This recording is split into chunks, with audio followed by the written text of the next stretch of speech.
Nama saya Arif Setiawan, peserta Latsar CPNS golongan 3 angkatan 204 yang melaksanakan aktualisasi di SMAN 1 Sresa, Kabupaten Sampang, Provinsi Jawa Timur di Pulau Madura. Berikut profil organisasinya, yaitu letak geografisnya berada di lintasan kecamatan di paling pinggir pesisir di selatan Kabupaten Sampang, sejauh kira-kira 3 km dari pusat kecamatan Sresa. Visi misi dari SMA Negeri 1 Sresa Sampang, Madura, yaitu visinya mewujudkan peserta didik berprestasi, berwawasan lingkungan dengan dilandasi iman dan takwa. Sedangkan misi SMA Negeri 1 Sresa Sampang, 1. Meningkatkan prestasi akademik lulusan. 2. Membentuk peserta didik yang berakhlak dan berbudi pekerti luhur. 3. Meningkatkan prestasi ekstrakurikuler. 4. Menumbuhkan minat baca. Yang kelima, meningkatkan kemampuan berbahasa Inggris dan IT. Yang keenam, menciptakan lingkungan sekolah yang asri, aman, dan bersahabat. Yang ketujuh, mewujudkan peserta didik yang dapat bersaing di dunia global. Seperti yang sudah ada di gambar tadi, yaitu kepala sekolah yang saat ini menjabat di SMA Negeri 1 Sresa adalah beliau Bapak Edi Sasmito MPD.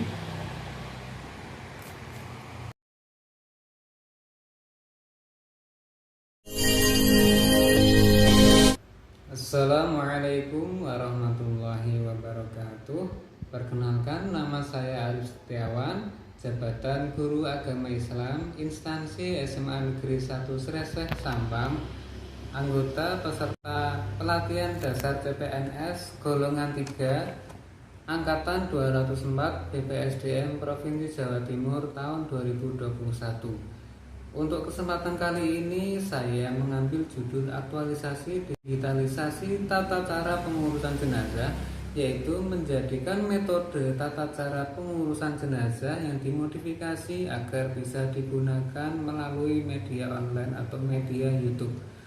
Mengapa saya mengambil tema tersebut? Karena metode pembelajaran berupa ceramah yang sering dipakai itu kurang menarik bagi siswa. Yang kedua, fungsinya agar meningkatkan pemahaman dan keterampilan siswa.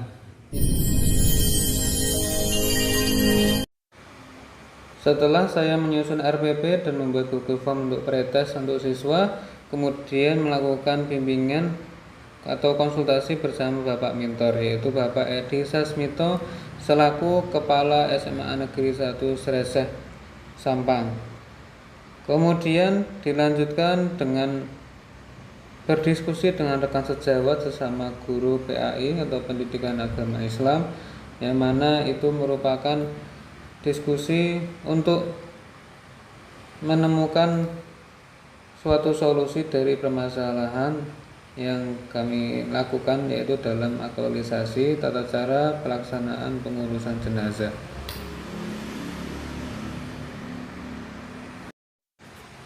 Setelah melakukan diskusi bersama dengan teman-teman, yaitu rekan sejawat sesama guru Pendidikan Agama Islam, saya mempersiapkan pembelajaran dengan peserta didik yang menggunakan audiovisual, yang mana perlu menggunakan rancangan aktualisasi terlebih dahulu dengan judul digitalisasi tata cara pengurusan jenazah, yang mana rancangan aktualisasi tersebut sudah diseminarkan di depan Bapak Mentor dan Bapak Coach atau pembimbing aktualisasi, serta dengan penguji yang sudah tertulis ada di dalam video ini, yang mana mentor kami atau mentor saya adalah Bapak Edi Sasmito MPD selaku Kepala SMAN 1 Sresa Sampang. Kemudian widya iswaranya adalah Bapak Dr. Husaini Mustas DRS MPD, dan pengujinya adalah Bapak Profesor Dr. Tauhid Nur. Kemudian di sini di dalam rancangan aktualisasi terdapat banyak sekali Isinya yaitu termasuk visi misi tentang sekolah, tentang suatu struktur organisasi sekolah, yaitu ada di bab 1, bab 2, dan bab 3.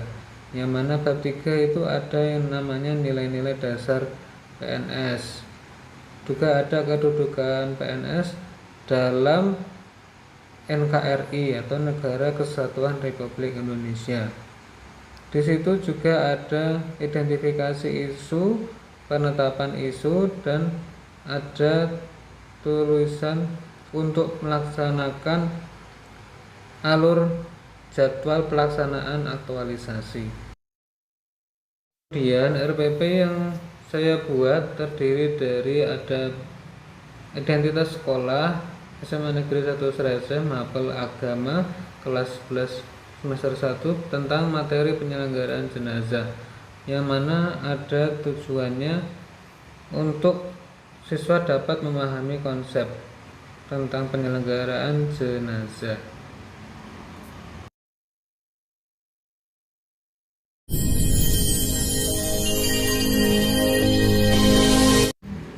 Di sini saya melaksanakan sosialisasi materi penyelenggaraan jenazah sebelum menggunakan praktek. Di sini nanti menggunakan layar proyektor, yang mana anak-anak mengetahui dahulu materi yang akan dipelajari maupun yang akan dipraktekkan pada materi hari tersebut. Assalamualaikum warahmatullahi wabarakatuh. Silakan melihat foto atau video yang ada di dalam video ini selanjutnya.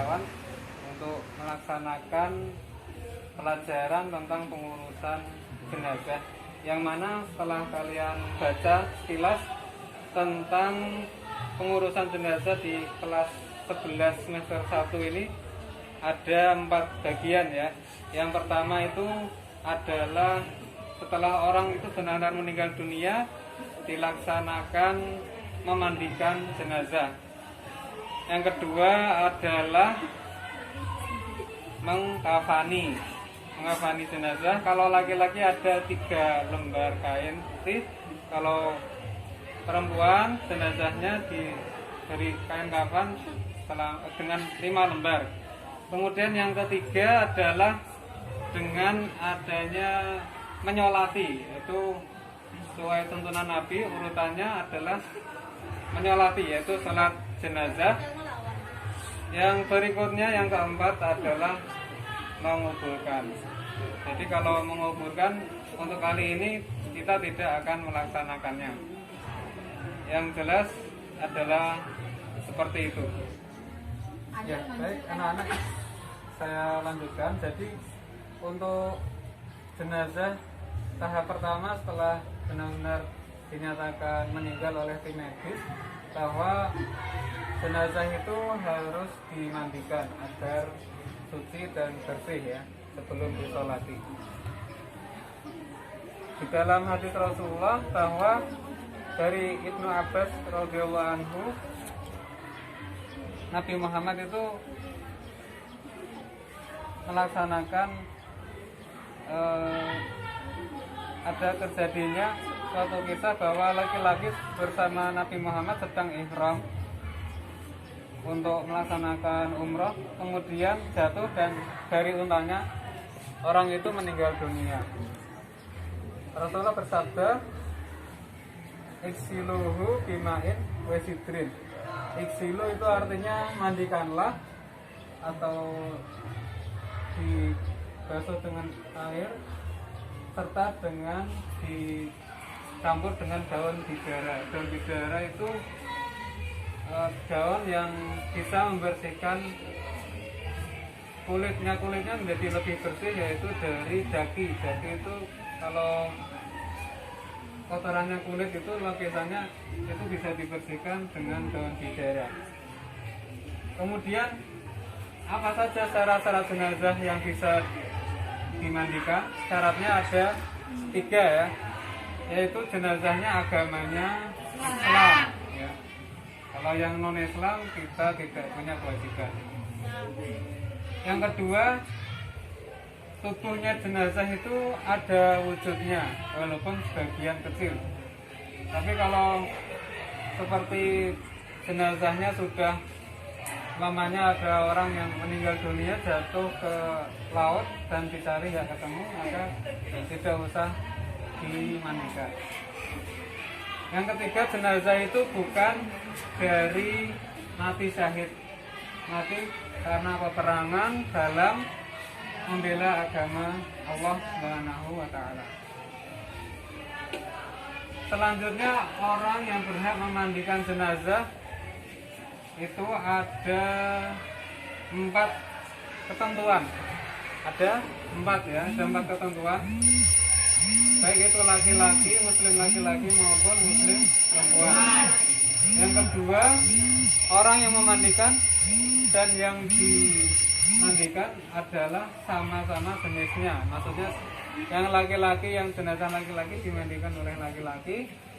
Yang ketika jenazahnya perempuan dimandikan dengan jenazah perempuan. Kecuali kalau itu suami istri, maka boleh yang istri yang meninggal dimandikan oleh suaminya atau sebaliknya. Kemudian yang ketiga, orang yang paling dekat kekerabatannya dengan jenazah. Ya tadi seperti ketika istrinya meninggal maka suaminya yang memandikan, atau ada seorang ayah meninggal dunia maka dimandikan oleh anak-anaknya, itu bisa juga. Yang keempat adalah jika orang yang paling dekat hubungan keluarganya itu tidak ada, maka berpindah kepada keluarganya itu keluarga jenazah yang jauh tapi punya pengetahuan tentang memandikan jenazah dan amanah ya. Amanah itu bisa dipercaya untuk menyimpan rahasia. Jika ada sesuatu dari cacatnya jenazah itu maka dirahasiakan. Kemudian hadis Nabi yang artinya siapa memandikan jenazah dan ia bisa menjaga rahasia, menjaga kepercayaan, tidak disampaikan ke orang lain, maka orang yang menjaga amanah itu bersih dari segala dosanya seperti sewaktu lahir dari ibunya. Hadis riwayat Imam Ahmad.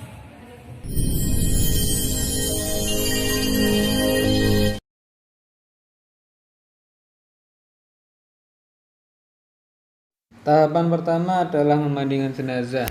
Dengan ketentuan syarat jenazah yang dimandikan: 1. Beragama Islam, 2. Didapati tubuhnya, yang ketiga bukan karena mati syahid. Berikutnya syarat orang yang memandikan jenazah adalah muslim, berakal dan balik, 2. Berniat memandikan jenazah, 3. Kepribadiannya jujur dan soleh, 4.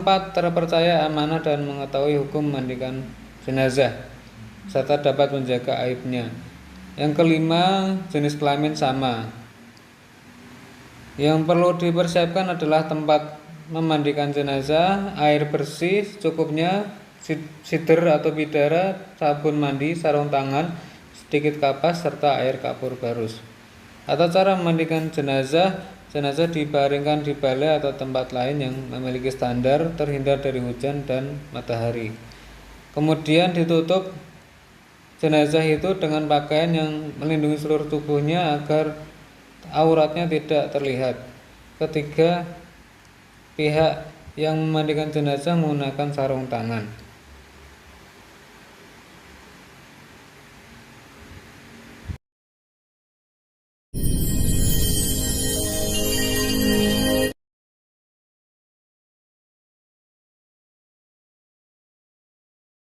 Baik, ini tadi setelah seolah-olah jenazah sudah dimandikan, kemudian kita tata, ada beberapa tali untuk tali kafan jenazah, ada 1, 2, 3, 4 dan 5. Kemudian ditata kain kafan yang putih untuk lembar pertama.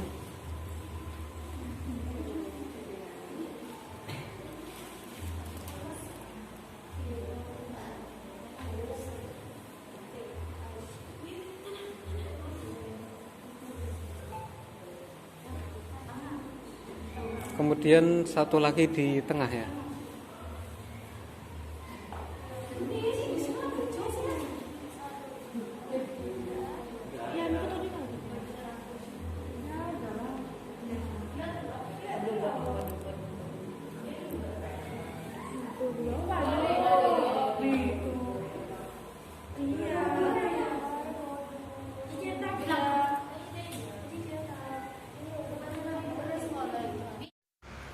Di sini adalah tahapan untuk proses pelaksanaan simulasi mengkafani jenazah, yang mana jenazah laki-laki dikafani kain yang pertama sebagai izar atau sebagai sarung, kemudian kain yang kedua dari sebelah kanannya, yaitu disunahkan oleh Nabi Muhammad SAW dimulai dari sebelah kanan dulu untuk menutupi jenazahnya. Kemudian kepalanya, wajahnya tetap terlihat.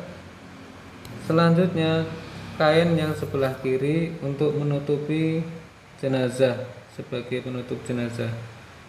Dilanjutkan dengan menali dengan 5 buah tali jenazah yang berada di bawah jenazah, di bawah kaki jenazah, kemudian di antara paha dan perut, kemudian perut yang ketiga, kemudian yang keempat di dada, yang kelima di atasnya kepala dari jenazah tersebut.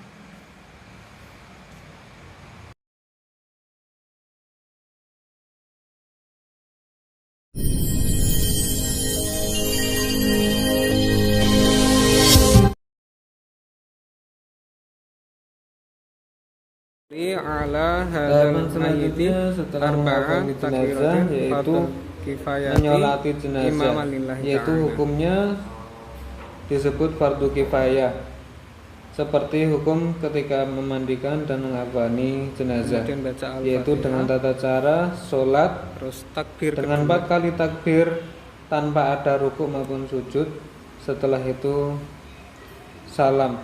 Tetapi posisinya ketika laki-laki berada di depannya kepala, kemudian baca, kalau perempuan jenazahnya maka imamnya itu berada di dekatnya perut si jenazah wanita. Silakan simak video takbir berikut ketiga ini. Membaca doa Allahumma ighfir lahu warhamhu wa'afi wa'fu anhu.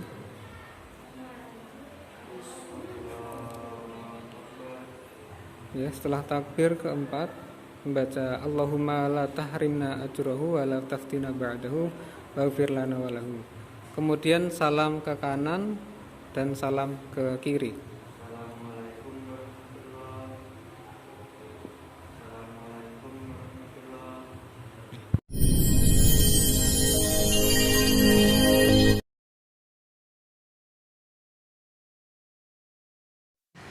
Tahapan terakhir yaitu menguburkan jenazah.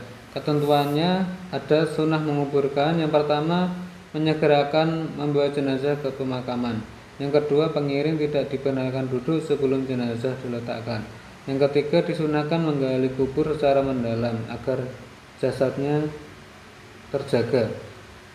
Yang keempat, lubang kubur yang dilengkapi liang lahat. Yang kelima, disunahkan memasukkan jenazah ke liang lahat dari arah kaki kuburan lalu diturunkan ke dalam liang kubur secara perlahan. Berikutnya tata cara menguburkan. Waktunya menguburkan boleh kapan saja, namun ada 3 waktu yang sebaiknya dihindari, yaitu yang pertama, matahari baru saja terbit, tunggu sampai meninggi. Yang kedua, matahari saat berada di tengah-tengah, saat panas terik menyengat sampai condong ke barat sedikit.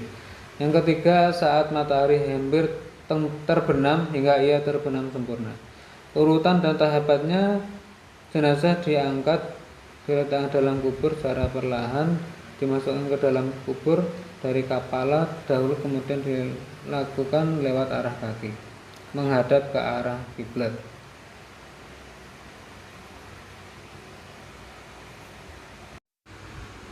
Pipi dan kaki jenazah supaya ditembakkan ke tanah ya, dengan membuka kain jenazahnya. Waktu menurunkan jenazah ke liang lahat dengan baca doa Bismillahi wa ala millati Rasulillah. Setelah itu jenazah diletakkan dalam rongga yang lahat. Tali-talinya semuanya dilepas kecuali selain di kepala dan kaki. Maka rongga liang lahat tersebut ditutup dengan papan kayu dari atasnya agak menyamping. Setelah itu keluarga terdekat memulai menimbun kubur dengan memasukkan 3 genggaman tanah yang dilanjutkan penimbunan sampai selesai. Hendaklah meninggikan makam kira-kira sejengkal sebagai tanda itu bahwa makam baru dan tidak dilanggar kehormatannya. Kemudian ditaburi dengan bunga sebagai tanda sebuah makam dan diperciki air yang harum dan wangi. Setelah itu penguburan diakhiri dengan doa untuk si jenazah. Rasulullah mengingatkan agar tidak membuat bangunan di atas kuburan tersebut seperti diberi semen, marmer atau batu pualam yang harganya mahal. Seperti sabda Rasulullah yang artinya dari Aisyah radhiyallahu anhu, Nabi bersabda ketika beliau sakit yang membawa kepada kematiannya, Allah melaknat orang-orang Yahudi dan Nasrani disebabkan mereka menjadikan kuburan para nabi mereka sebagai masjid. Aisyah berkata, kalau bukan karena sabda beliau tersebut, tentu sudah mereka pindahkan kubur beliau dari dalam rumahnya. Namun aku tetap khawatir nantinya akan dijadikan masjid. Hadis riwayat Bukhari.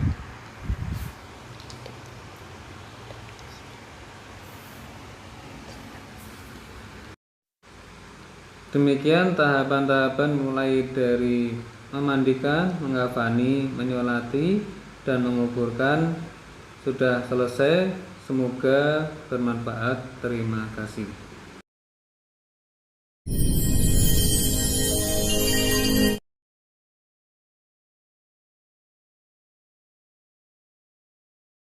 Assalamualaikum warahmatullahi wabarakatuh. Perkenalkan, nama saya Aisyah dari Sekolah SMA Negeri 1 Srese, kelas 11 IPA 1.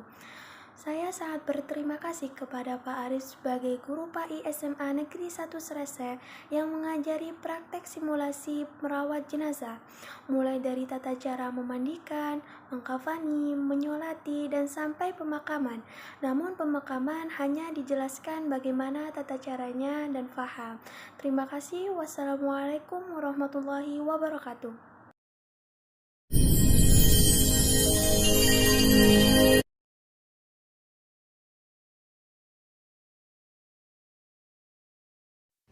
Dari tayangan aktualisasi digitalisasi tata cara pengurusan jenazah diambil kesimpulan, siswa lebih paham dan lebih semangat untuk mempelajari praktik pengurusan jenazah. Dengan praktik langsung atau minimal siswa menonton tayangan pengurusan jenazah, bukan hanya sekedar membaca. Demikian, semoga membantu. Terima kasih. Wassalamualaikum warahmatullahi wabarakatuh.